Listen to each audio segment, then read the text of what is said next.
So students, let's start with Ohm's law. सबसे पहले ये समझ लेते हैं कि हमारे पास एक कंडक्टर है। देखो, ये कोई कंडक्टर है एंड व्हाट वी विश, यहाँ पे इसको अपन बैटरी से कनेक्ट कर देते हैं। सबसे पहले तो ये देख लो आप लोग। देखो, ये रहा अपने पास बैटरी। बैटरी सेल जो कह सकते हैं इसको अपन। वी यहाँ पे हो जाएगा प्लस माइनस होने की वजह से पहली चीज जो आएगी बच्चों, यहाँ पे पॉजिटिव पोटेंशियल, यहाँ पे क्या हो जाएगा, नेगेटिव पोटेंशियल। इतना आना चाहिए समझ में अपन लोगों को, है ना। Positive potential and negative potential. बताओ,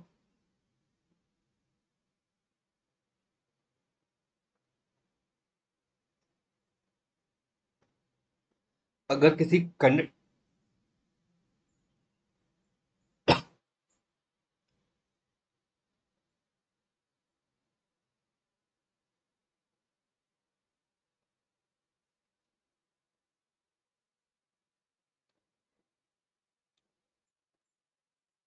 the first thing we will see is बच्चों, पोटेंशियल डिफरेंस की वजह से क्या मिल जाता है, तो कहोगे सर जी यहाँ पे एक इलेक्ट्रिक फील्ड मिल जाता है। राइट, क्या मिलता है, इलेक्ट्रिक फील्ड। अब वो इलेक्ट्रिक फील्ड होने की वजह से हर एक इलेक्ट्रॉन क्या कर रहा होगा, तो बोलोगे सर ड्रिफ्ट करता है। ड्रिफ्ट करने से कुछ चार्ज यहाँ से फ्लो हो गया, ये मान लिया जाता है। चार्ज फ्लो होने से बच्चों करंट मिलता है। करंट अगर किसी एरिया से निकल जाता है तो एट लास्ट आपको जो चीज मिलती है वो होती है करंट डेंसिटी। मतलब अगर आप इसको सीक्वेंस वाइज लिखना चाहोगे तो बोलोगे सर सबसे पहले बैटरी आता है, बैटरी के पास पोटेंशियल डिफरेंस आता है, उसके बाद इलेक्ट्रिक फील्ड आएगा एंड देन इलेक्ट्रिक फील्ड से ड्रिफ्ट आ जाएगा, ड्रिफ्ट के बाद करंट आएगा, एट लास्ट बच्चों करंट डेंसिटी आएगा। So look at the pattern here जो पढ़ाया गया है वो। इलेक्ट्रिक फील्ड के बाद ये मिल रहा है ना करंट डेंसिटी, तो ये डिपेंडेंट वैल्यू हो गई सबसे स्टार्टिंग वाली की। ठीक है। सो ओम्स लॉ कहता है inside the conductor of uniform electric field, ऐसा बोलता है जो जे होता है वो डिपेंड करता है इलेक्ट्रिक फील्ड पे। और नेक्स्ट लाइन में जे बराबर सिग्मा इंटू ई कर देंगे, where sigma equals to conductivity, where sigma is equal to conductivity of the conductor. ध्यान रखें अपन, व्हाट इज जे, बच्चे कहेंगे सर करंट डेंसिटी है। व्हाट इज ई, बच्चों इलेक्ट्रिक फील्ड है, तो इसको थ्योरी में भी लिख सकते हैं current density is proportional to electric field. ठीक। अब सुनो, ये मैक्रोस्कोपिक लेवल पे पढ़ा गया है। मतलब कंडक्टर के अंदर हर एक इलेक्ट्रॉन के रिस्पेक्ट में बताया जाता है। तो कोई बोलेगा ना कि कंडक्टर के इनसाइड में फॉर्मूला बताइए, तो मैक्रोस्कोपिक लेवल पे हमने इसको स्टडी करा है। एक बात और बच्चों, यहाँ पे जे भी वेक्टर क्वांटिटी होता है और सिग्मा और इलेक्ट्रिक फील्ड तो वेक्टर है, ये तो अपन इलेक्ट्रोस्टैटिक से ही जानते हैं। ठीक है, तो हम लिख सकते हैं यहाँ पे इन अ कंडक्टर, ध्यान दें सब बच्चे, इन अ कंडक्टर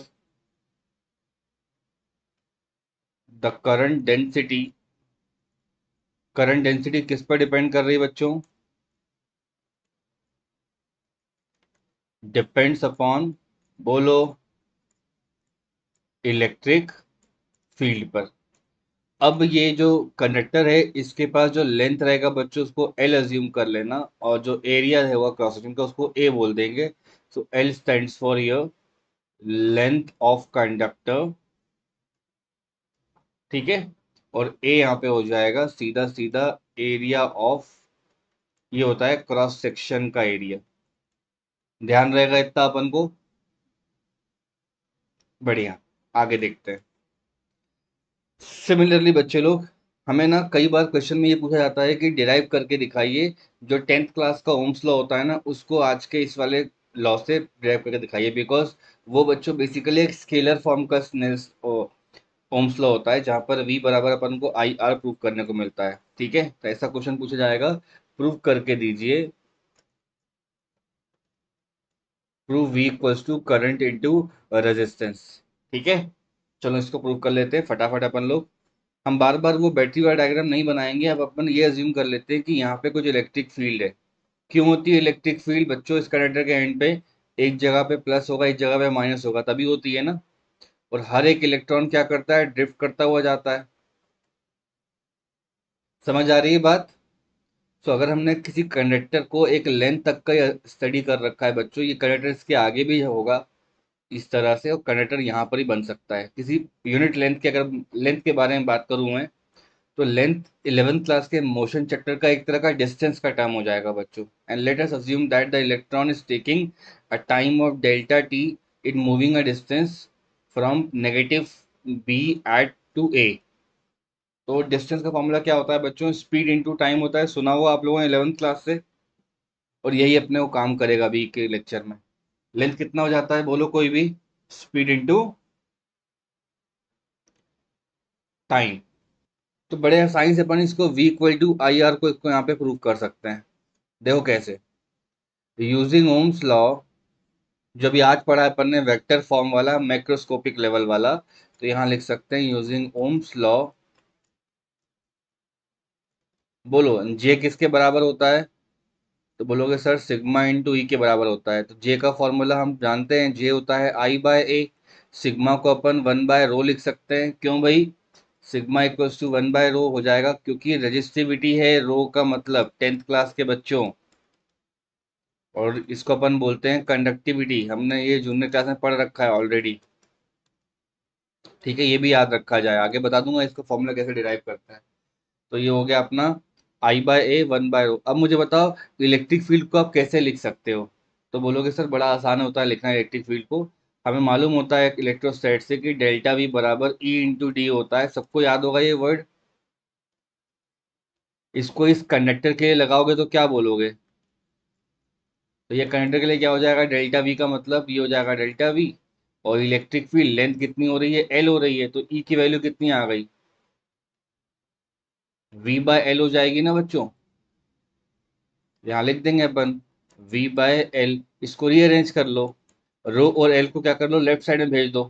क्या हो जाएगा? Rho L by A into I. अगर मैं गलत नहीं हूं तो क्लास 10th में अपन को ये पढ़वाया जाता है बच्चों। What is rho L by A? क्या होता है बच्चों? रेजिस्टेंस है ना। तो ये दो लाइन का डेरिवेशन है, इसको हमेशा याद रखना कि अगर अपन को जे इक्वल टू सिग्मा ई करके एग्जाम में आया तो बहुत लाइकली कंडीशन कि सामने वाला आपसे जरूर बोलेगा कि बच्चों इसको प्रूफ करके दिखाइए। ठीक है, पर मैं ठीक है। तो ओम्स लॉ कहलाएगा वो वेक्टर के फॉर्म का, माइक्रोस्कोपिक लेवल वाला। सिमिलरली बच्चों, अगर हमसे बोलता है प्रूव करके दिखाइए 10th क्लास वाला ओम्स लॉ v बराबर आई आर, कुछ नहीं करना है बच्चों, जे लिखोगे आप, सिग्मा इंटू ई कर देना। जे का मतलब होता है current per unit area, sigma होता है 1/रो, और ये होता है v बाय एल। एक ही लाइन में प्रूव हो गया ना आपका तो। ठीक है, कोई परेशानी वाली बात तो नहीं है यहाँ तक बच्चों? ठीक है। तो बच्चों देखो, अगर हमसे बोलता है एग्जामिनर की रेजिस्टिविटी और कंडक्टिविटी में से किसी एक का बताना है एक्सप्रेशन, तो आपको तो पता ही होगा बच्चों कि ये दोनों के दोनों का आपस में क्या होता है रिलेशन। बच्चों हम अगर सिग्मा लिखते हैं ना तो उसको 1/रो कर सकते हो, उल्टा भी लिख सकते हो, रो बराबर 1/सिग्मा। तो कोई एक निकाल दे दूसरा अपने आप निकल आएगा। तो जो अभी तक के फॉर्मूले अपन ने पढ़े हैं ना, उन्हीं का इस्तेमाल करने जा रहा हूँ मैं। सबसे पहले अपन बच्चों यहाँ पे ओम्स लॉ का इस्तेमाल करेंगे। तो यूजिंग ओम्स लॉ, बताओ जे कितना होता है? तो कहोगे सर सिग्मा इंटू ई होता है। सही है बच्चों। इन लास्ट लेक्चर जे का मतलब क्या आ रहा था? NEVD। इक्वेशन नंबर 1 कर लो, इक्वेशन नंबर 2 कर लो, आपका आंसर ही आ गया दोनों का। लेफ्ट हैंड साइड देखो, तो मैं लिख सकता हूँ सिग्मा इंटू ई बराबर हो जाएगा N/E/VD। Is this clear students? बच्चों यहाँ से एक बात और याद होनी चाहिए अपन को कि ड्रिफ्ट का फॉर्मूला होता है small E capital E by M times tau. इस चीज को यहाँ पे रख दो और आंसर देख लो। तो सिग्मा इंटू ई कितना हो गया? एन इलेक्ट्रॉन का चार्ज, एक बार और इलेक्ट्रॉन का charge, E by M into tau. तो ई से ई कट जाएगा बच्चों और सिग्मा का आंसर डायरेक्ट मिल जाएगा अपन को, ये हो जाएगा NE² tau divide by M. Very very simple and very very effective formula. इसको अपन बोलते हैं रेजिस्टिविटी। और कंडक्टिविटी क्या हो जाएगा फिर? तो बोलोगे सर वो उसको रिवर्स करके लिख देते हैं, काम चल जाएगा। रजिस्टिविटी का फॉर्मूला बच्चों, एक सेकेंड रुक जाइए, वर्ड मैंने गलत यूज करा है यहाँ पे। सिग्मा इज कंडक्टिविटी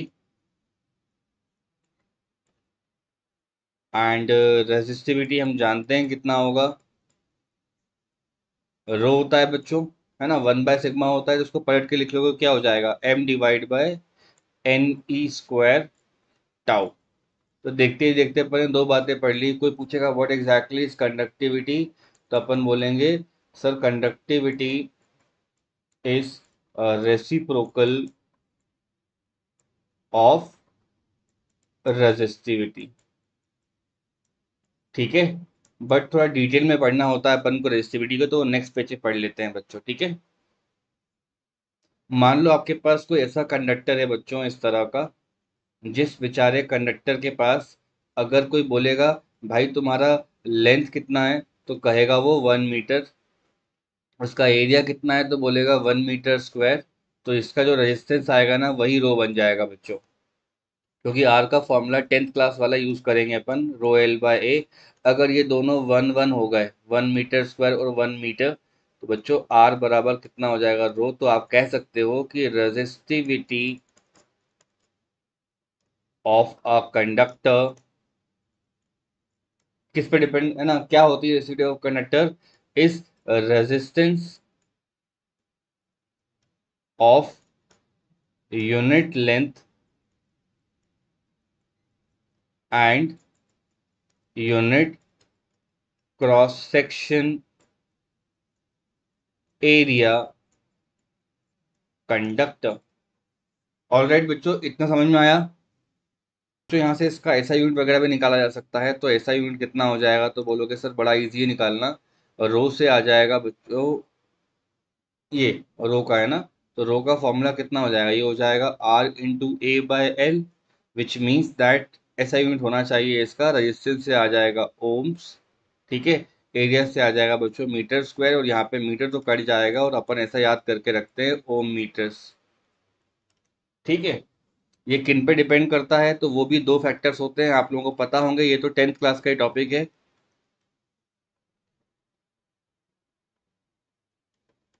बच्चों रजिस्टिविटी किस किस पे डिपेंड करता है, सबसे पहला ये नेचर ऑफ मटेरियल। हम ऑब्जर्व करते हैं ना कि कुछ ज्यादा अच्छे कंडक्टर होते हैं, कुछ ज्यादा अच्छे नहीं होते हैं, brass alloys iron and all. Similarly बच्चों ये डिपेंड करता है टेम्परेचर पे। अब यहां से थोड़ा बहुत मैं आपको टेम्परेचर के बारे में बताऊंगा, टेम्परेचर ऑफ कंडक्टर। ठीक है, कोई परेशानी यहां तक बच्चों? Pay attention, there was one formula in class 10th जो कहता है रेजिस्टेंस डिपेंड कर रहा होता है लेंथ पे, रेजिस्टेंस डिपेंड कर रहा होता है 1/एरिया पे। आपको इसमें आएगा ना एक्सप्रेशन आर का निकालने के लिए, तो क्या करना होगा बच्चों, इसमें आपको जो नई चीज पढ़ी ना आज हमने, उसी को बस इंसर्ट कर दो। आज आपको मैंने रो पढ़ाया है बच्चों एक पेज पहले बस, है ना, ये रहा अपना रो। देखो दिख रहा है क्या रो का formula, M upon NE square tau. तो वही लिख देते हैं अपन लोग। सो यूजिंग रेजिस्टिविटी, आर कितना आ जाता है बच्चों, रो एल बाय ए, तो 10th में अपन पढ़ते थे, है ना। तो ये हो जाएगा M divide by N E square tau, और यहाँ हो जाएगा एल और ये हो जाएगा ए। बच्चों ये हो जाएगा अपना सबसे स्टैंडर्ड एक्सप्रेशन किसका, रेजिस्टेंस का। एम है मास ऑफ इलेक्ट्रॉन, ठीक है, एम का मतलब है ना। एन है number of electrons per unit volume, मैं लिख देता हूँ सब चीजें, number of electrons per unit volume. T क्या है, इलेक्ट्रॉन है, चार्ज इलेक्ट्रॉन है। टाउ का मतलब रिलैक्सेशन टाइम होता है, रिलैक्सेशन टाइम। लेंथ और एरिया में ऑलरेडी बोल चुका हूं बच्चों, और ये एम मास होगा किसका, एक इलेक्ट्रॉन का। ठीक है, इतना अपन को आना चाहिए बच्चों, बड़ा ही इंपॉर्टेंट एक्सप्रेशन है ये। कोई परेशानी यहाँ तक? हेलो स्टूडेंट्स, अगर बच्चों आपको रेजिस्टेंस समझ में आ गया है ना, तो बहुत ही आसानी से आप कंडक्टेंस लिख सकते हो। कंडक्टेंस का मतलब होता है 1/r। यहाँ लिख देता हूं मैं, conductance is reciprocal of, resistance.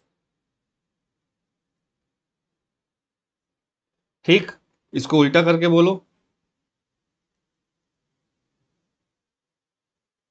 Any square tau by M, और ये हो जाएगा ए बाय एल। ये एक हो गया एक नया एक्सप्रेशन। तो ले दे के आपने आज सीखा, पता है क्या है, आपने सिर्फ सिग्मा निकाला है बच्चों, NE square tau by M. If you know this then you will know this, उसके बाद आपका आर आ जाएगा, देन जी आ जाएगा। तो एक चीज पढ़ने के साथ साथ चार चीज तैयार हो रही हैं। तो है ना ये अपने बेनिफिट वाली बात, समझ रहे हो? सो पेपर में अगर ओम्स लॉ आता है तो उसके ग्राफ भी एक्सपेक्ट करता है टीचर की, ग्राफ बच्चा बताएगा। तो ग्राफ रिलेटेड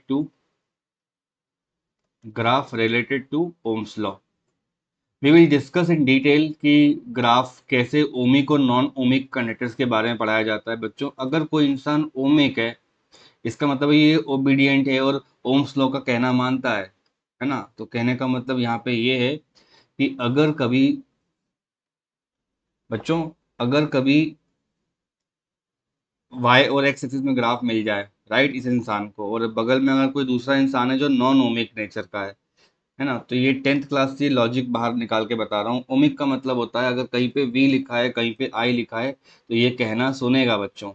और नॉन ओमिक का मतलब होता है ये ओम्स लॉ को ओबे नहीं करेगा।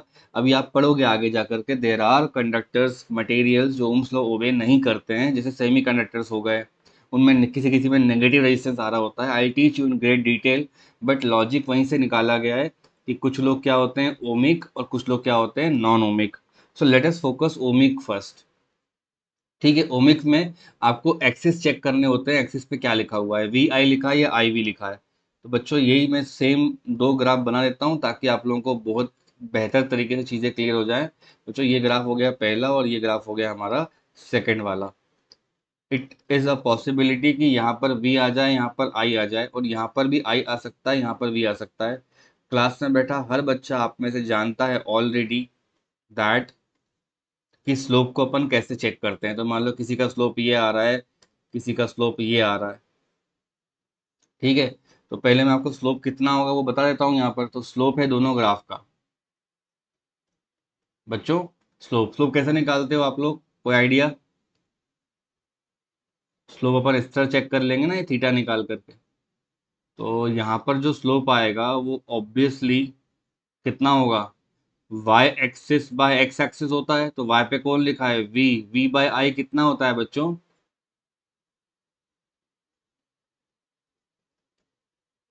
तो याद करो, स्लोप ऑफ v बाय आई कितना होगा, रेजिस्टेंस।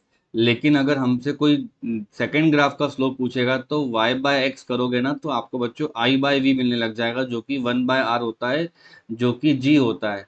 तो कहने का मतलब है ये हो जाएगा कंडक्टेंस। मैथमेटिक्स के बच्चे लोग स्लोप को टेन थीटा बोलते हैं। तो जितना ज्यादा एंगल बनेगा ना उतना ज्यादा स्लोप कहलाएगा। तो अगर आपको बच्चों आगे से कभी क्वेश्चंस में ऐसा आने लग जाए कि ये रहा भाई साहब एक ग्राफ और ये रहा भाई साहब एक ग्राफ, सिमिलरली ये रहा एक भाई साहब ग्राफ और एक ग्राफ ये रहा, और दोनों के पास दो अलग अलग ऑप्शन दे दें, ये एक कंडक्टर है और ये एक कंडक्टर है, सिमिलरली यहाँ पे ये कंडक्टर कर दे और यहाँ पे ये कंडक्टर कर दे। ध्यान देना मैं क्या करते जा रहा हूँ।